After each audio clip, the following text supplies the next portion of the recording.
The timeline was during my high school experience, mainly in Mount Clemens in Michigan, at Mount Clemens High School, and a little bit into my college experience at Central Michigan University.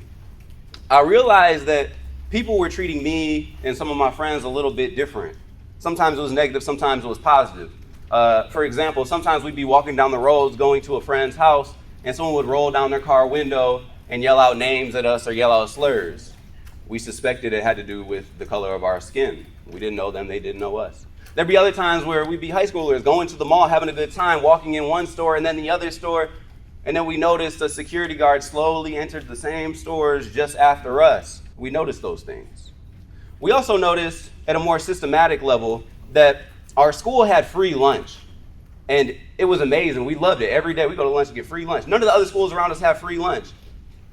And so we found out that the reason for that was because 80% of our students lived under the poverty line. So then every meal was a little bit bittersweet after that. We also noticed that although we were right near downtown Mount Clemens and we had a lot of people in the city of Mount Clemens, we only had 37 people we graduated with. Whereas if you drove a mile in either direction on the same exact street, you would end up at two different schools that were predominantly white, graduating with 500, 600, 700 students. But our student body being 85% people of color, we didn't have those numbers for some reason. So we noticed these things, we felt these things, and at times it made it feel like our community and the greater community was isolated.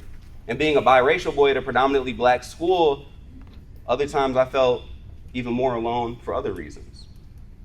And so I found music, I found poetry, I found speakers who shared similar experiences as me. The Kendrick Lamars, the J. Coles, the Joey Badasses. As they shared stories that were so similar to mine, I realized that there was other people like me and like my community, not just here, but around the country, if not around the world.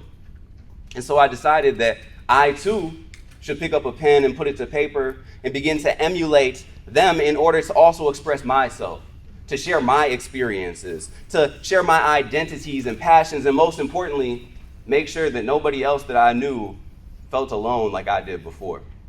And with that, we will lead into my first poem for y'all, titled, My City.